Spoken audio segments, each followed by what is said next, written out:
Bertrand Badré, vous avez été longtemps fonctionnaire international, notamment à la Banque mondiale, et puis vous avez créé votre entreprise. Dites-nous pourquoi vous avez créé cette entreprise-là et qu'est-ce que vous voulez en faire?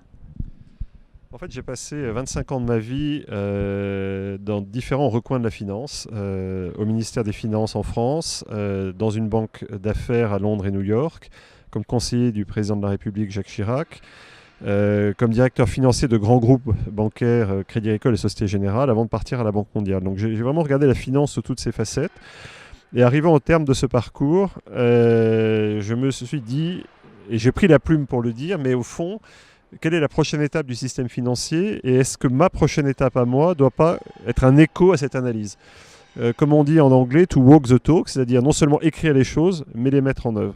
Et c'est pour ça que j'ai pris la décision, avec quelques associés, de créer Blue Like an Orange, dont l'idée est de mobiliser l'épargne institutionnelle des économies développées, Europe, États-Unis, Japon et autres, pour financer le développement durable dans les économies émergentes en développement. C'est-à-dire financer les infrastructures, la santé, l'éducation, l'agriculture, le logement, l'accès à la finance, et de démontrer qu'on peut financer ces opportunités en gagnant sa vie. La question de la gouvernance qui sous-tend toutes les discussions qu'on a aujourd'hui, elle est fondamentale. C'est la clé d'un 21e siècle réussi ou pas. Soit on arrive à trouver un mode de gouvernance entre les différentes composantes de la société, que sont encore une fois les autorités publiques, le secteur privé, la société civile, les associations, le monde académique.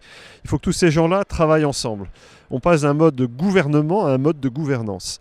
Et tout ça se télescope avec des changements dans le domaine de la technologie. On voit bien qu'on a à la fois des très grandes attentes et des très grandes peurs. Dans le domaine géopolitique, on a des très grandes attentes et des très grandes peurs.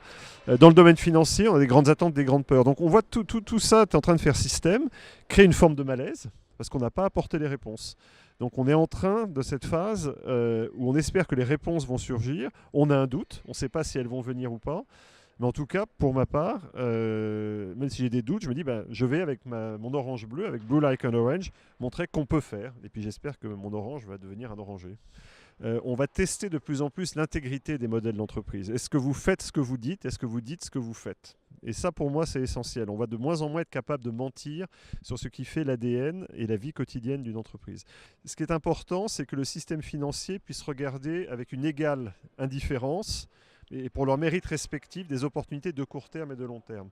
Le problème, c'est qu'aujourd'hui, le système financier, dans son essence, a un biais en faveur du court terme. Que ce soit le système comptable, le système de reporting trimestriel, les modes de rémunération, pour parler vulgairement, le calcul des bonus par exemple, que ce soit les normes qui s'appliquent aux assurances, aux banques, etc., il y a par construction un biais qui est plus court terme. Et donc, je pense qu'il faut rétablir une forme de neutralité.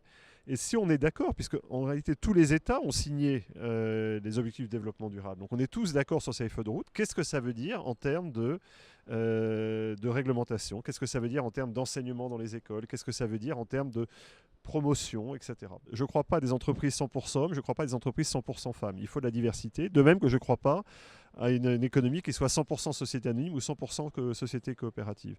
Il faut de la diversité et simplement il faut que les règles qui s'imposent à cette diversité, comme encore une fois les choses les plus basiques, comme la comptabilité, le reporting, la mesure, etc., soient des règles partagées. Je pense que c'est important qu'il y ait des lieux de haute énergie sur la planète parce que c'est ça qui donne la confiance que quelque chose va se passer. Il y a Happy Golf Day, il y a d'autres endroits où des gens de toute génération, de tout continent se disent bon, qu'est-ce qu'on fait maintenant? Et comment on le fait? Donc il y a un côté frustrant parce qu'on a l'impression que ça fleurit de partout, qu'on n'a pas de vision d'ensemble. On aimerait bien qu'il y ait un système qui dise c'est comme ça, voilà comment on mesure, voilà comment on fait. Ça ne marchera pas, donc il faut arrêter de se dire ça. De même qu'il faut arrêter de dire on va refonder le capitalisme. C'est super, on peut faire un livre sur refonder le capitalisme. C'est pas comme ça que ça marchera. Je crois pas. Je suis revenu du grand soir, mais pas de la révolution. Je pense qu'il faut la faire autrement. Et la révolution, elle se fait par justement tous ces sujets un peu techniques, un peu pénibles, qui sont tout ce que j'évoquais. Encore une fois, la comptabilité, les normes réglementaires, l'éducation des clients, pourquoi il vaut mieux mettre son argent sur tel type de produit que sur tel autre, etc. Donc il faut recommencer tout ça pour transformer de l'intérieur ce système.